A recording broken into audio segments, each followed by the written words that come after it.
At exactly 3:17 a.m. on a Tuesday morning in October, Warren Buffett made the most important phone call of his 93-year life.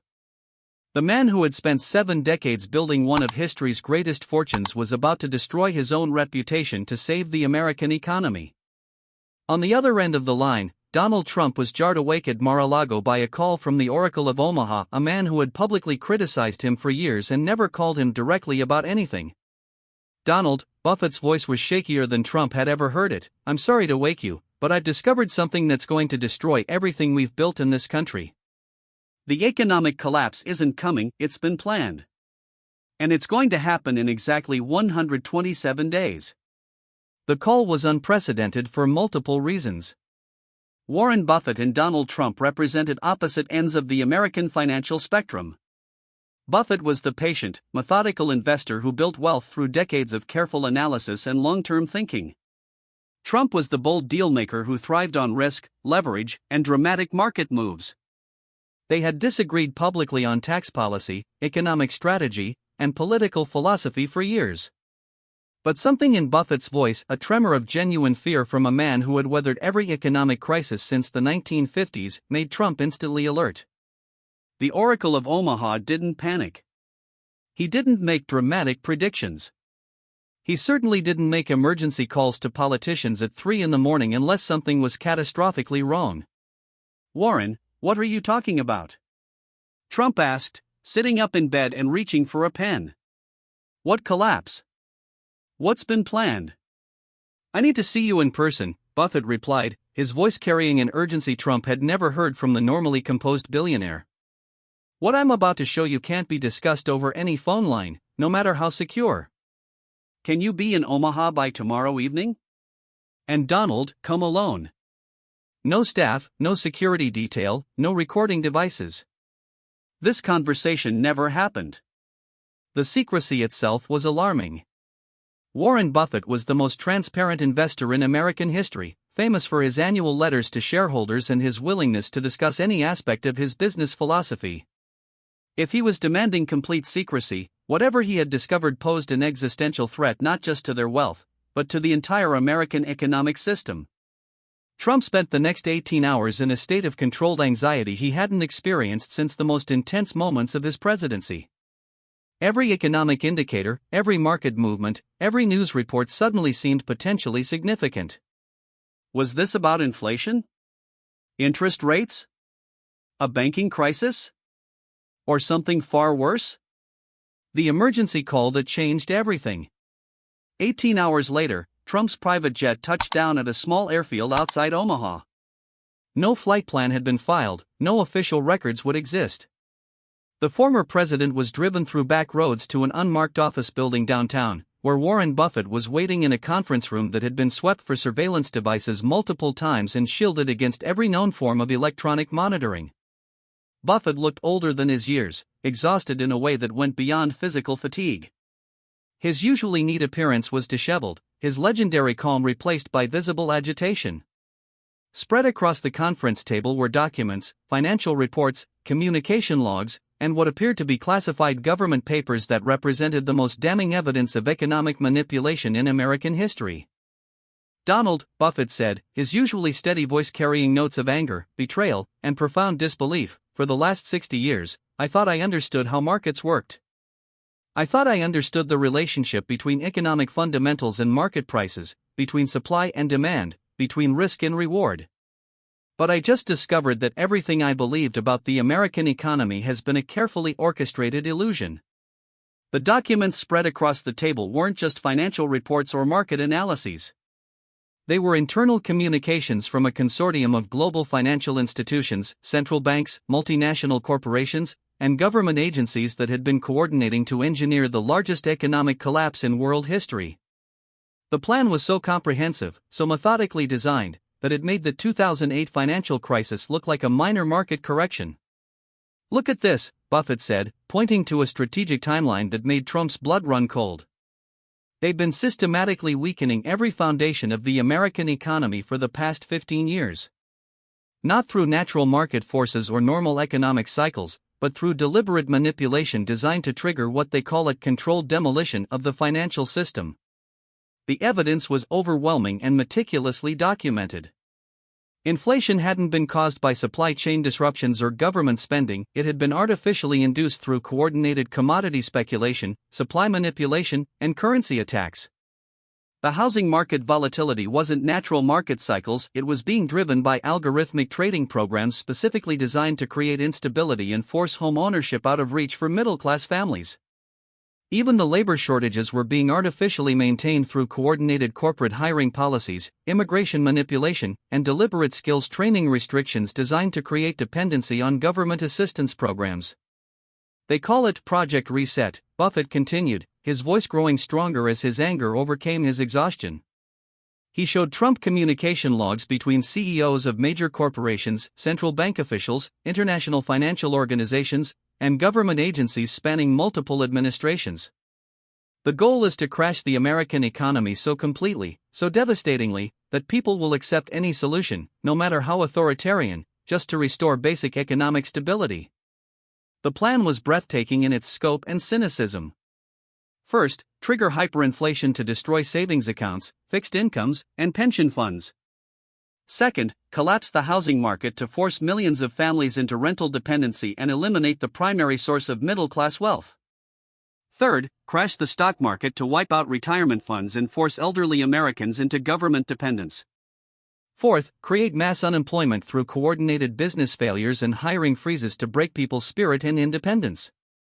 Finally, implement severe shortages of essential goods and services to create desperation and social unrest that would justify emergency government powers. Then, when American society was broken and desperate, offer a great reset that would fundamentally restructure the entire economic system around corporate government partnerships that eliminated individual economic freedom entirely. Warren, this sounds like something out of a dystopian novel, Trump said, studying the documents with growing horror. Are you telling me they can actually control the entire economy to this degree? Not can control, Buffett replied grimly, his legendary optimism completely absent. Have been controlling. For decades. I just never realized it because I was too focused on analyzing individual companies and sectors to see the macro manipulation happening at the systemic level. But you haven't seen the worst part yet.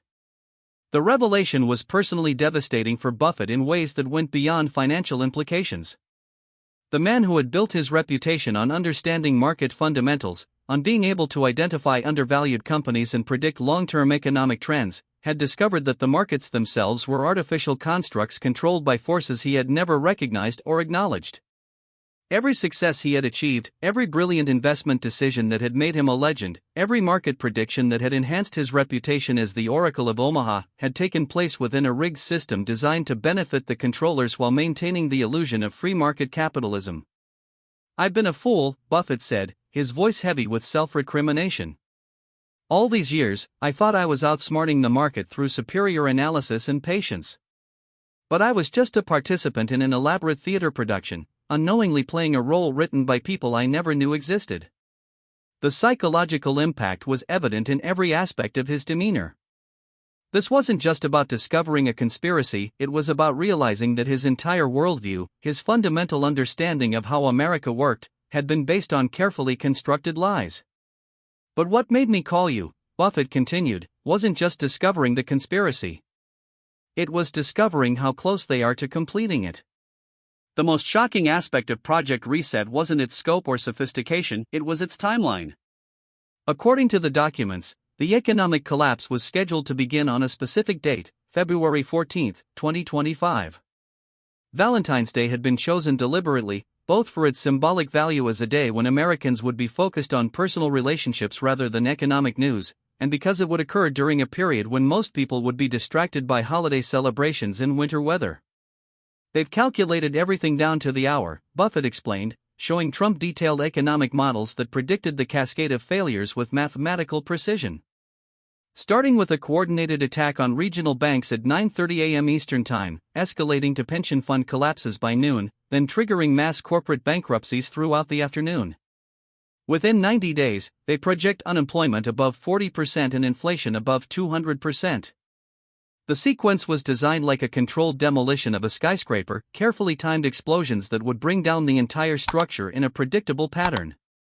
First, create a banking crisis that would force massive government intervention and bailouts, transferring private debt to public responsibility. Then trigger insurance company failures that would wipe out personal savings, retirement funds, and family financial security.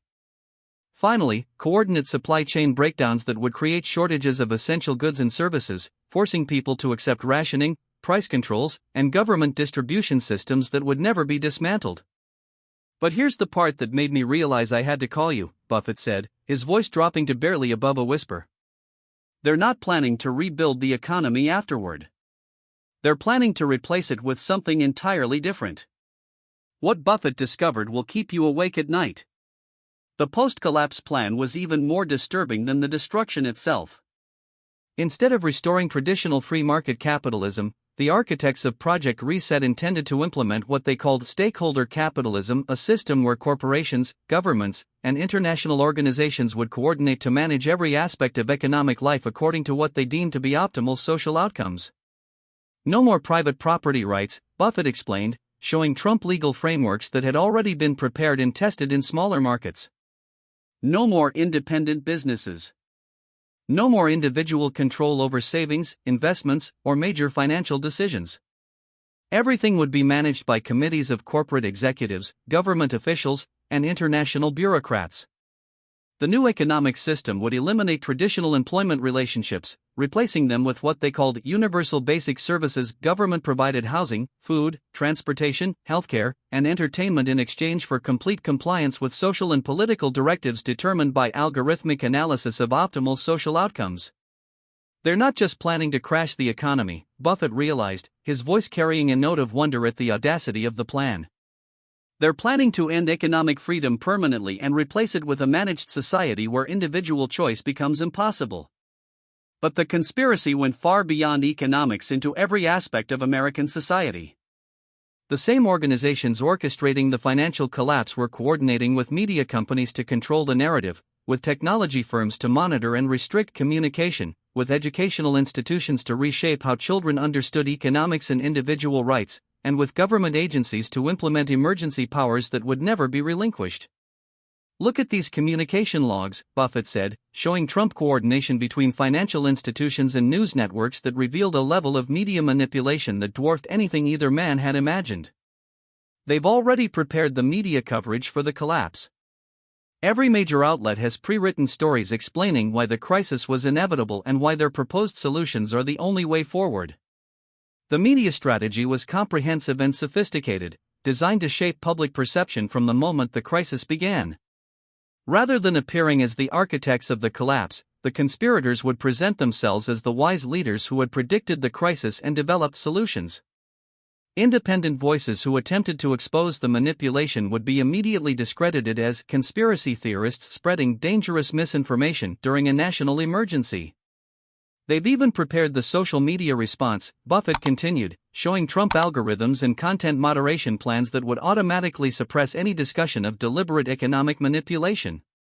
Any attempt to discuss coordination or conspiracy will be automatically censored as harmful conspiracy theories that threaten economic stability and public safety. The technological component was perhaps the most disturbing aspect of the entire plan. Social media platforms, search engines, digital payment systems, and even internet service providers would all coordinate to suppress information about the conspiracy while promoting content that supported the Great Reset narrative and guided public opinion toward accepting the proposed solutions. But Warren, Trump said, processing the implications of what he was seeing, if they control the media and the technology platforms, if they can manipulate information flow and public opinion to this degree, how do we warn people about what's coming?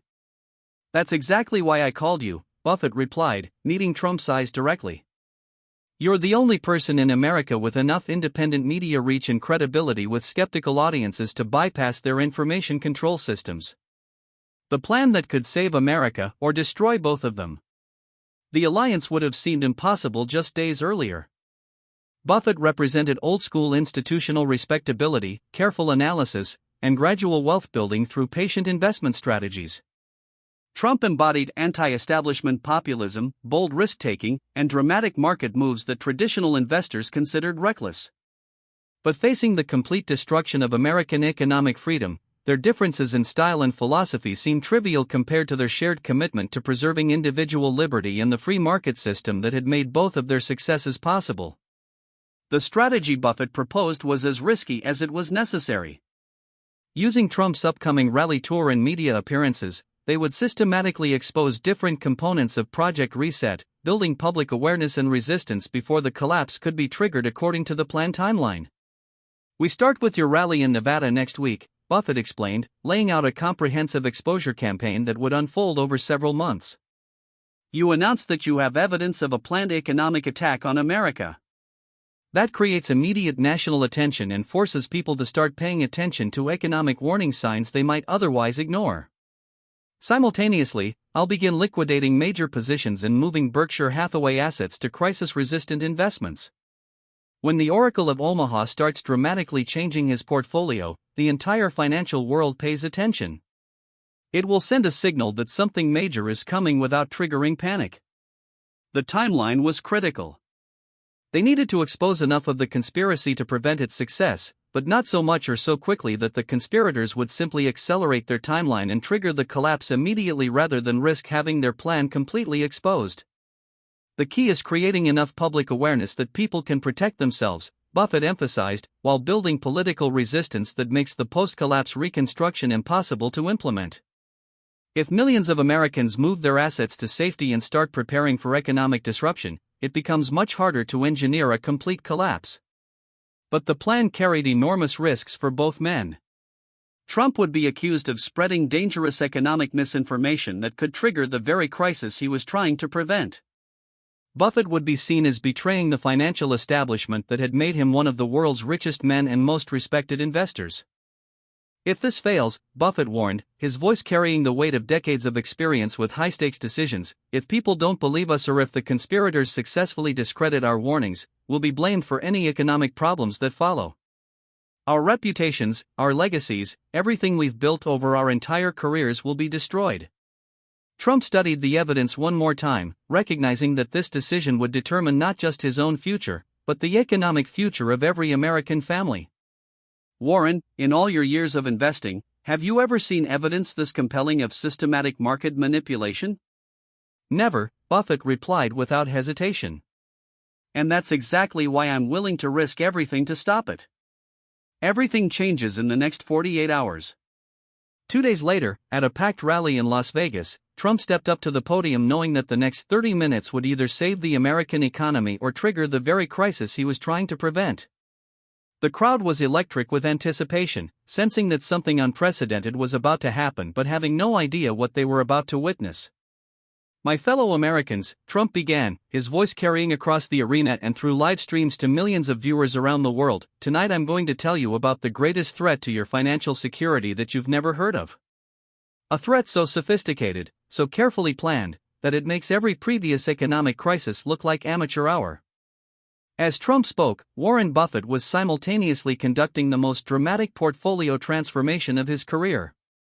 Berkshire Hathaway began liquidating major bank stocks, reducing exposure to commercial real estate, and massively increasing holdings in precious metals, agricultural commodities, international currencies, and other assets that would maintain value during economic collapse. "The Oracle of Omaha, Warren Buffett, has joined me in exposing this conspiracy," Trump continued, "because he believes, as I do, that the American people deserve to know when their economic future is being threatened by deliberate manipulation rather than natural market forces." The reaction was immediate and intense. Financial markets opened the next morning with massive volatility as investors tried to interpret Buffett's portfolio changes and Trump's warnings. Mainstream media outlets scrambled to dismiss the allegations while simultaneously trying to explain unusual market movements and the unprecedented cooperation between two men who had been public adversaries. But something unexpected happened. Instead of being dismissed as conspiracy theories or political theater, the warnings gained credibility as independent researchers began finding additional evidence of economic manipulation. The very sophistication and detail of the evidence that Buffett had compiled made it difficult to dismiss as partisan politics or attention-seeking behavior. The call that proved everything. 3 days after the Las Vegas rally, Trump's secure phone rang with a call that confirmed their worst fears and validated every aspect of their warnings. The voice on the other end was electronically modified to prevent identification, but the message was crystal clear and carried unmistakable authority. Mr. Trump, Mr. Buffett, you've made a serious mistake. Project Reset was designed to be gradual and controlled, allowing for a managed transition that would minimize social disruption. Now that you've exposed our timeline and methods, we'll have to implement emergency measures. The collapse you were trying to prevent will now happen much faster and more severely than originally planned. The threat was followed by immediate action that demonstrated the real scope of the conspiracy's power. Coordinated selling pressure hit specific stocks in Buffett's portfolio, targeted not randomly but with surgical precision at his most vulnerable positions. Social media platforms began restricting the spread of economic warning content, claiming it violated terms of service for spreading fear or manipulating markets. News outlets launched coordinated attacks on both men, claiming their warnings were reckless fearmongering that threatened economic stability and demanding that financial regulators investigate whether their actions constituted market manipulation or insider trading. But the response also validated everything they had revealed. The speed and coordination of the attacks, the precision of the financial targeting, and the unified nature of the media response proved that the conspiracy was real and that it had the resources to manipulate markets, media, and information flow on a massive scale. They just proved we were right, Buffett said during an emergency conference call with Trump. The question now is whether we can protect enough people to minimize the damage when they accelerate their timeline. What happened next shocked the financial world. The exposure of Project Reset triggered something the conspirators hadn't anticipated: a massive grassroots movement of economic self-defense. Millions of Americans began moving their savings from major banks to local credit unions, buying precious metals and other tangible assets, establishing local trading networks, and creating mutual aid societies that could function outside the traditional financial system. The coordinated resistance made it impossible to engineer the complete collapse that had been planned. When people are prepared for economic disruption, when they have alternative systems and resources, when they understand what's happening and why, it becomes much more difficult to create the desperation and chaos that the conspiracy depended on. But the conspirators didn't give up. Unable to trigger their preferred controlled demolition, they began implementing a series of smaller crises designed to gradually achieve the same result through what military strategists called death by 1,000 cuts. Targeted bank failures, coordinated supply chain disruptions, algorithmic market manipulation, and regulatory pressure became the new tools of economic warfare. What we're seeing now, Buffett explained during a joint interview with Trump 6 months later, is economic guerrilla warfare. They can't engineer the total collapse they wanted, so they're trying to achieve the same goals through a series of smaller crises that will gradually break down economic independence. Trump nodded in agreement, his expression carrying both satisfaction at their success and concern about ongoing threats. But the American people are awake now. They understand that economic crises aren't always natural disasters. Sometimes they're weapons used against ordinary citizens by people who think they have the right to reshape society according to their own vision. The partnership between Trump and Buffett had achieved something remarkable. It had prevented the complete economic destruction of America while awakening millions of people to the reality of financial manipulation and the importance of economic preparedness. Their unlikely alliance had proven that when the stakes were high enough, even the most different approaches to business and politics could work together effectively. The revelation that changed everything. 1 year after their initial warning, investigative journalists uncovered additional evidence that Project Reset had been even more extensive than originally revealed. The conspiracy had included detailed plans for eliminating small businesses through targeted regulation and taxation, transferring home ownership from individual families to corporate landlords, and creating a subscription-based economy where people would own nothing and be happy while corporations managed all economic resources. We weren't just facing an economic collapse, Buffett said during a follow-up documentary that aired on multiple independent media platforms. We were facing the end of individual economic freedom in America and its replacement with corporate feudalism. The additional revelation showed that the post-crisis reconstruction would have eliminated the middle class entirely, creating a two-tier society of corporate elites who owned everything and dependent workers who owned nothing. Traditional concepts like home ownership, business ownership, personal savings, and financial independence would have been replaced by corporate management of all economic resources according to algorithmic optimization. What they wanted to create, Trump said, wasn't just a new economy, it was a new form of feudalism, where a small group of corporate lords controlled everything and everyone else lived at their discretion, dependent on corporate benevolence for their basic survival. The partnership between Trump and Buffett had prevented more than economic collapse. They had preserved the fundamental American principle that individuals should control their own economic destiny rather than being managed by corporate committees or government bureaucrats. Their alliance had demonstrated that defending economic freedom required both populist energy and institutional expertise, both political courage and financial wisdom, both the ability to connect with ordinary people and the resources to resist elite pressure. Most importantly, they had proven that no conspiracy, no matter how well-funded, sophisticated, or carefully planned, could succeed if enough people understood what was happening and chose to resist. The most dangerous economic secret in history had been exposed not through traditional regulatory oversight or mainstream media investigation, but through the courage of two men who were willing to risk their reputations, their wealth, and their legacies to preserve economic freedom for future generations. And it all started with a 3:17 a.m. phone call that changed everything.